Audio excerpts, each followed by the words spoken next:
Good morning, everybody. My name is Lisa Nance, and I am a local artist here in Springdale, Arkansas. And I just wanted to show you um, my process. I'm a collage artist, and I just wanted to stop in and show you my process, how I create the collages and some finished products. First, a little bit about myself. I um, I moved here from Miami, Florida. I'm by profession a advertising copywriter, and I was working in big corporate, writing web pages, blogs, product descriptions for some really big name brands down in Miami, and then decided to move here to be closer to my son and my daughter-in-law, my grandchildren. And I'm originally from Fayetteville, North Carolina. So moving to Fayetteville, Arkansas was kind of a ironic little twist. Um, we love living here. I love the weather, the seasonal changes. I've missed that being down in South Florida. And of course, I love the great art community that's here. And that has been so supportive of me since I came. I um, I have always wanted to be an artist from the time I was a little girl, drawing and scribbling, and my father gave me some oil paints at the age of 10, and that's when I fell in love with painting. I really got into painting more when my husband was diagnosed with congestive heart failure in 97, and I became his full-time caregiver. um, Painting became then a refuge, a moment of respite in a very difficult time for me. It became my therapy, and I just kept painting and painting. He received a heart transplant on December 29th, 1999. And after that, I decided, you know what? I think I'm going to go to school for art. I was still copywriting, and I still to this day am a professional copywriter, um, and have several copywriting clients. So I write every day. But I went to the local community college and I took the Associate of Fine Arts degree program. And I also took private lessons in portrait painting. Um, and I also took some group lessons in watercolor. So I spent a few years really learning as much as I could about creating art, and have continued to do so. When I was in Miami, I got into some urban sketching, which was really fun. I started an urban sketching group there that still continues, and there's just so many beautiful and interesting sites to go out and sketch in Miami. And I had a good time. I met a lot of really, really nice people, very talented artists, and had a great time with that. So that being said, I was mostly an oil painter, but when COVID hit and we all, my husband was furloughed from his job and we all kind of had to stay at home. I had to give up my studio space in our second, spare room to him to give him some place to go because we live in a townhouse. And so my art making space was kind of limited.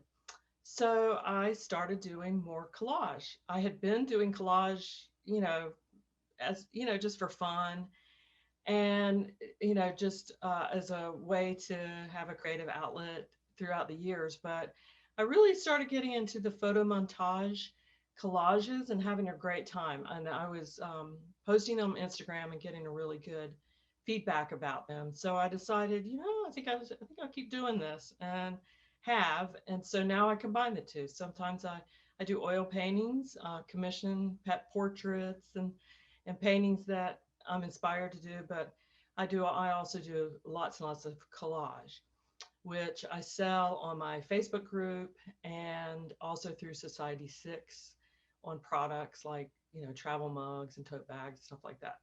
So anyway, I just wanted to show you a little bit about my process of how I go about making collages and how much fun they are to do. I work from a home studio, which also doubles as my home office for my writing business. And so it's kind of tight. I have to try to be organized. It's It's not always easy. But anyway, so let me turn the camera around and I will start to show you by showing you where I get my images. So we're going to go down here, and this, move it over some. This is my cutting mat, which is a very basic, important part of collage, is having a really good cutting mat, because I use a very sharp knife and you don't want to cut into your table or any surfaces.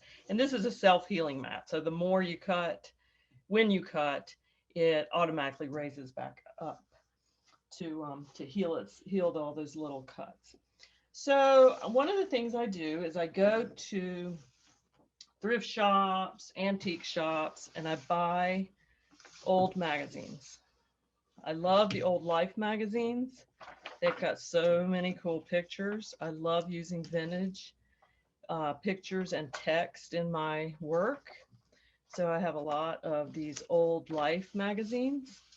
I mean, and I got really lucky one day when we saw on Craigslist where somebody was cleaning out their storage room and they just had boxes and boxes and boxes of these. So, and we got them for free. So that was really, really good. I also love old National Geographic magazines. These have got so many cool pictures, and they're just so much fun to look through and see, different things. Like here's a young boy on a big ship. And so they're a lot of fun. The ads on these are a lot of fun. They started, I have them back to 1920s and then into the later dates where they started using color photography. So those are pretty cool too. Those are fun to use. But I also use things like Chopper or Hot Bike. These are from the 70s, which means there's a lot of cool typography in it. Really cool typography that's very reminiscent of that era. And so I just love that, and really cool graphics and all kinds of parts and pieces of, this is some cool graphics in here. So I like to use images with text. I play with scale a lot. I like to use black and white with color. Here's an old Bon Appetit magazine. So you can get some good food pictures, some really cool graphics, text, graphics. Just so there's not a magazine out there that's not fodder for photo montage collage techniques and that. So now I want to show you the tools that I use. The first thing, besides having a great cutting mat, is a sharp knife. There are so many different kinds of X-Acto knives, and I've got them with the special ergonomic handles and everything, but really the most important thing is that blade right there. So, and this one is like the most standard, cheapest kind you can get, but I like that it's about the size of a pencil, and it's easy to cut with. It's very easy. And the blades, you can get, hundreds of blades for just a little bit of money. Another thing that I use to, the surface that I like to use is Bristol board is my favorite. So that's why I'm gonna show you that. It's a heavier paper. It's a soft paper, and it withstands gluing really good. So cardstock, cardboard, I use a lot of recycled materials. So when things come in little cardboard envelopes, I like those, because anything that's heavy duty. So thick watercolor paper is good, things like that. And if I do collage on thinner paper, I always glue it onto the harder stock paper so that it's substantial. So that's also really easy to cut through. So then in order to lay them down like that, so you can see, in order to lay down the images, I use a variety of adhesives. I'm going the wrong direction. There you go. I like to use, good old standard Mod Podge. Can't beat it. Dries clear. It's just glue. I also use matte medium. I especially like the matte medium to go over as sort of like a varnish over my finished collages so that no little bits of paper are sticking up. Um, and I like having the big jar. You can fit a wide brush. You can fit the foam brush, any kind of brushes in it, and um, and they're water soluble. They're easy to clean up. I also use glue sticks. I use Elmer's. This is an Avery. Avery is a really powerful, adhesive. I have several sizes. I have big ones, medium sized ones, the little ones for the little tiny pictures that I do, little images that I use. So those are how I adhere things to the surface. Once they're adhered, I use a brayer. A lot of people use their hand or credit card or things like that, but I find that the brayer is the most consistent and gets a lot of area down really well, attached to the surface really well. And this is so important that you get your background, your image covered really well with your glue or your adhesive, your glue stick, and then use the brayer to really adhere it to the surface to get out all those little bubbles. Although sometimes I've left a few little bubbles to kind of give it some texture. So those are some of the tools. I also use a straight edge or a ruler. This is an 18-inch ruler. It also has a nice cork backing, so it won't move around too much. The other good thing about having this kind of mat, and I think they use this for quilting as well, it's called a rotary cutting mat, is that you have this grid. So it allows me to line things up and cut them very straight and even. So I have one of these in a 12-inch as well as an 18-inch, and they really come in handy to get those nice crisp edges that you might want. Another thing I use are good old scissors. I have big ones, small ones, medium-sized ones. These are particularly near and dear to my heart because these belong to my great grandmother. These were her sewing scissors, and she'd probably she'd be telling me, "What are you using my good scissors on paper for?" But I just love them. I love how big they are. I love that you can cut really long lines. Sometimes you might want to cut circles or edges. So they're just a really good tool. Another kind of cool cutting tool that I have, I can't find it, is a Fiskars round here it is. It cuts, here you go. This is the Fiskars circle cutter. So what you do with it unscrews from the top, and you can move the blade. The tiny little knife is right in there. It's very sharp. So then you put that down, and say you want to cut a perfect circle every time. Do it like that. Push this down. Move that around. Oh, I'm going off the paper, unfortunately. But you see how good a circle it gets compared to if you try to do it with a scissor. And then I can use that as a background for one of my collages. Or the other side has green plans. I got this out of one of those books that tell you how to make outdoor furniture and do decks and stuff like that. And I go to Goodwills, I go to thrift shops, I look through all the books. They don't always have magazines, so sometimes I get books. I get old dictionaries, I get old those sunset how-to books, just anything that might spur my imagination on. Another little thing I've discovered too are in the scrapbooking department are these little specialty cutters.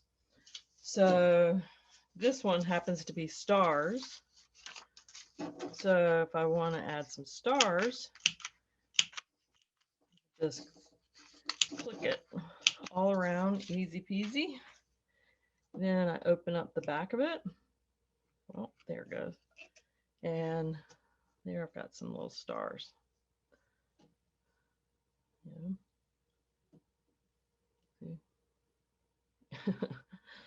So those are fun. I've got some in the shape of butterflies and so I do, I just use whatever I can find. So that's pretty much all the tools that I use. So now let me show you some completed collages that I've done. So this one is, it's hard to get it in line. This one I used, this is out of a quotation book. And so I cut out the pages, I kind of tore them in half a little bit. So you get, and then I dry brushed them with some light blue paint. I mixed up a real blue vintagey looking paint. And these are books that are out of one of those old ads. I don't know, this is going to date me for sure, but you used to be able to join these specialized book clubs that you could buy the classics, and you buy one, and or you start out with buying one for, you get it for 99 cents, and then you're in the club and they send you a book every month and you just pay for it or whatever until you get a whole library of these beautiful, they're leather look, classics like Wuthering Heights and Crime and Punishment. So that came out of one of those ads. And then these girls were all from different separate pictures in National Geographic magazine. So it looks like she's reading to them or whatever. And I'm a big reader and I love the library. So that's what kind of inspired me for that. This is a little one it was an article that had botanical drawings of mushrooms. And then I had these little people who were looking up at something in a photograph in a National Geographic probably. And I put them in front of these mushrooms. I love to play with scale. I love to put people in next to objects that would never be that big, like these mushrooms. And they're kind of looking up at it going, wow, look at that, like they're in a mushroom forest or something. So I just love that juxtaposition of people and nature like that. Then here's another one that I did. It's I use just, you can get, when you go through magazines, you can find, or books. This came out of a travel book that was like a coffee table book about, I think it was about the desert. And I just loved this lavender sky and then this just really bleak, stark desert at night, I guess. And then I had in one of my crafting magazines that they give you free paper in it. And so I took out one of those sheets and used the Fiskars circle cutter, made that. I painted this with a wash to kind of tone down. And then I had her from a magazine. And I just feel like it's a very tranquil, kind of Zen looking thing, looking piece. I call it an Asian moon. And I don't know, I'm just real happy with how that turned out. And once again, I've got it on a nice hard, heavy duty cardstock. Hannah Hoch is one of my favorite collage artists. She was back during World War II, I believe, or in between the World Wars. And she was part of the Dada movement where artists were deconstructing things.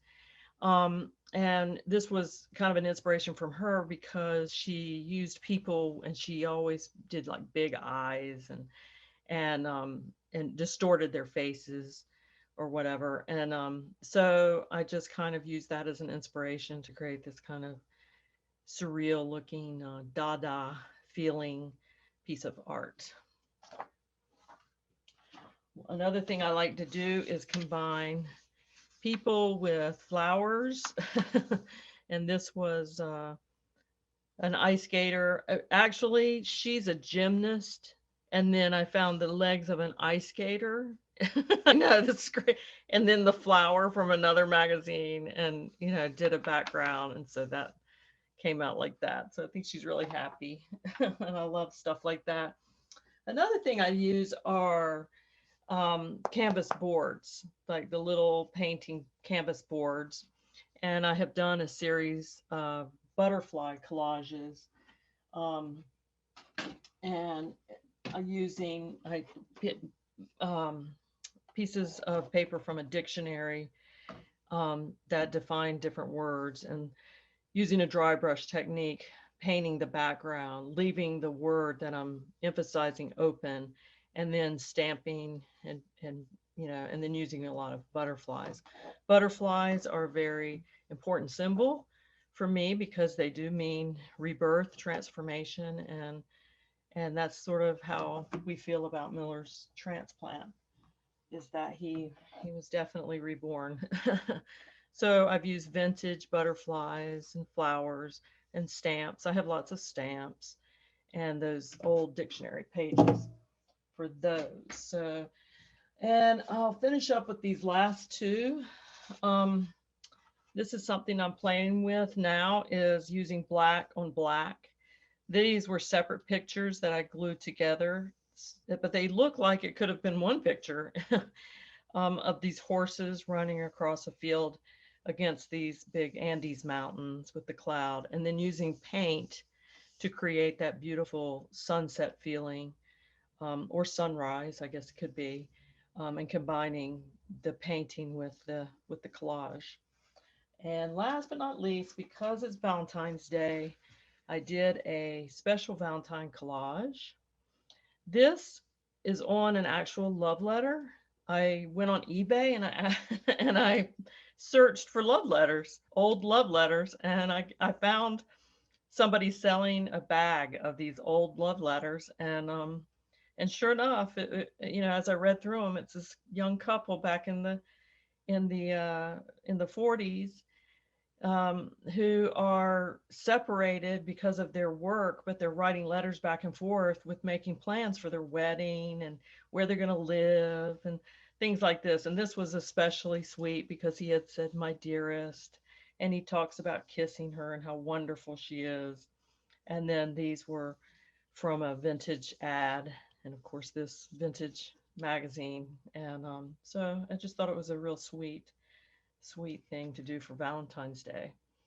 So anyway, I want to thank you guys for coming in. Let me see if I can turn this back around so you can see me again. Here we go. I want to thank you for joining me in my little studio here in Springdale, and I I just want you to know how happy I am to be in Arkansas, to be part of the Artists of Northwest Arkansas. It's a wonderful group, and I hope you have a wonderful day. Thank you again for joining me. Bye.